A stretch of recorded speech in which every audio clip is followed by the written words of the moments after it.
Thanks for joining us at Right On Replicas, where we bring you the best scale model kit reviews on the planet. This review covers the Revell re-release of the 2014 Mustang GT in 1/25th scale. It's kit number 85-4379, and it's at skill level 4 for the moderate builder and requires paint and glue.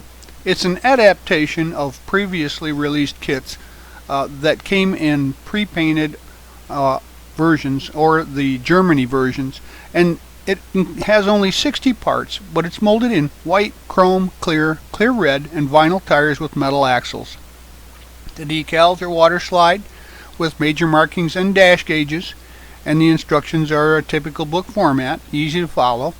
The details on this kit are simple but nicely done. A lot of them, like on the chassis, are just molded in, and you get a choice of stock or custom build.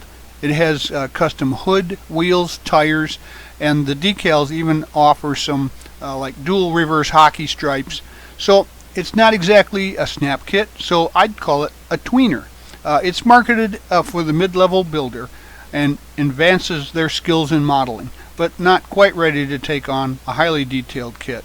Now the completed dimensions are 7.5 inches long, 3 3/16 inches wide, and 2 1/8 inches high.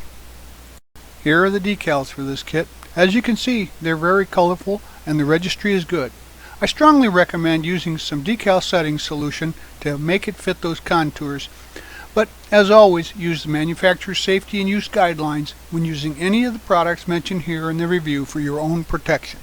For most of the construction, I use Model Master liquid cement and sometimes a slow setting tube glue, but other adhesives are used too for strength, like super glue and white glue for clear parts. Mostly the paints are Tamiya acrylic bottle paints that are shot through an airbrush, or rattle can paints that can be used for things like primers. We'll start with the motor, so assemble the block oil pan and the motor front prior to painting. Then paint the block black with an orange oil filter. The transmission is aluminum. The belt's flat black and has an aluminum alternator. The valve covers are either orange or gunmetal, and the manifolds are steel, and decal 8 goes on the oil filter and decal 7 on the valve cover. Now add the valve covers to the heads on each side of the motor depending on which one you chose, and then add the belts and the manifolds. Now we're going to work on the chassis and suspension.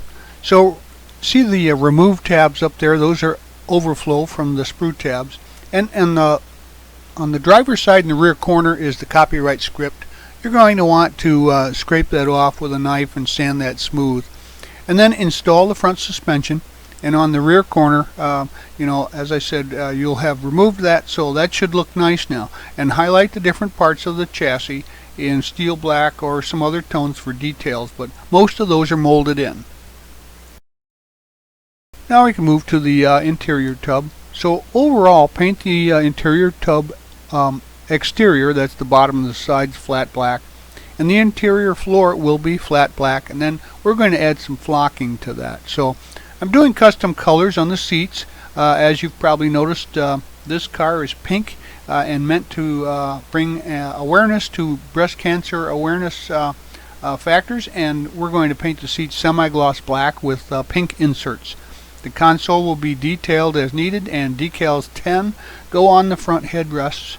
The door panels are flat black with pink inserts too. Grab the parts for the dash and we'll detail that. So paint the dash and the wheel semi-gloss black with some silver and different black details in the panels, and then use decals 2, 3, and 4 on the dash and number 5 on the steering wheel. Then install the steering wheel on the hub. Now we'll use some craft flocking, and you can buy that at craft stores or online, and it gives the appearance of carpeting to your model. Simply over the top of your base color, you would paint that surface with a thin mixture of white glue, and then you just sprinkle the flocking onto it, tamp it down slightly, and then shake off the excess, and you've got what looks like a carpeted car. I wanted to customize the build and add some more features for breast cancer awareness, so I printed out some of the logos and made some floor mats for my car and glued them in place after printing them out with an inkjet printer using some white glue. Now install the front seats into the tub and then add the door panels onto the sides of the tub. Install the dash into the slots provided there.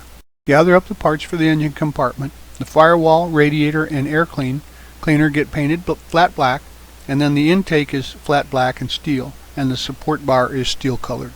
Now install the motor into the chassis and the radiator too. Then add the intake and the air cleaner onto the motor, add the support bar, and then install the firewall in the interior tub and add that to the chassis. Decal number 30 goes on the radiator and number 11 goes on the intake. Now you have a choice of stock or custom rims and tires. The custom tires that I chose are smaller on the front than they are on the rear, and they are directional also. To give your tires an authentic look, use some fine grit sandpaper and press and roll the tread on the tire onto the sandpaper to rough it up. And then that'll give it a nice worn, used look. Now slide the tires over the rims in the proper order. Grab the brake rotors and paint the rotors aluminum and the calipers red. The larger brakes are installed onto the front of the car with the calipers facing the rear, and the rear calipers face forward and they're kind of on the top there. Decal 28 is on the front caliper. Now pay attention to the orientation of the tires if you're using the directional ones, and then slip a middle axle into one side of the tires into their hubs. Then slide the axles through their locations on the chassis, and then one through each brake rotor and out the other side, and attach the matching wheel into place by squeezing them together. At this point you'll have completed the rolling chassis to build the rest of the model on. Now we'll move to the body, so you need to choose your hood option that you want to use. You can do a stock GT hood or a custom hood. And at this time also install the mirrors onto the body. Now use a good quality primer and spray both the inside and outside of the parts. I had specific requirements for this car, so I used some Gravity Colors hobby paint called Panther Pink. It's called number GC-124, and this is a two-stage paint. You have to paint your base coat and then a clear coat to give it the shine. After it's dried, you're ready to decal your body, and I'm using the large hockey stripes, so they take plenty of warm water and strongly require, I believe, a setting solution to help it contour to those fender curves. Prior to installing the windows, I dipped them in some Future floor polish and let that wick off and dry. Then I installed them into the body using some white glue. Paint the outer half of the headlight bezels a transparent orange. Then install the lenses using some white glue onto the bezels and install that unit into the car from behind. Starting at the rear of the body, slide the chassis in at about a 45-degree angle. Then snugly shoehorn it into place flush with the body. It won't need glue because it's pretty tight fit. Paint the inner fender wells and engine bay area flat black, and then the motor area is finished. Now the upper and lower grille areas are painted flat black, and the vents are painted too. And we'll also add the Mustang decal at this time, and then install the hood of your choice. I wanted to do something a little different to personalize my car, so I printed out my logo as a license plate on a inkjet printer on plain paper, covered it up with some glossy cellophane tape, and then cut it out to put on the tag later. Now gather these parts and we'll install the rear taillights and the GT gas cap. And as the engine and molded in detail of the chassis only supports the GT version, the regular gas cap wouldn't be used. So add the decals where needed and put your license tag into place using some white glue. Not too many parts left over, but there is a great set of stock rims and tires and a second set of mirrors, also the license tags that weren't used. Well, there you have it. Your model is done, and these Revell mid-range kits are a great slump buster for the experienced builder and the perfect tweener kit to bring skill sets into the novice builder's realm. Everything requires detail painting to do, so it can improve their skills, and for the experienced builder it gives them something to practice with. And you can build it in a weekend. But the body is crisp and clean, not perfectly accurate for the GT version, but nothing that really stands out. The two sets of tires and hoods give it a great option for customization, and the fit and finish were excellent. There's almost no flash or mold lines, and I'm really pleased with the build because I think Revell is doing a great job with mid-level kits that use current subject matter vehicles and subject items to bring the newer modelers into the hobby. We hope you like this premium quality step-by-step review, and so that you don't miss any more, please subscribe to our YouTube channel.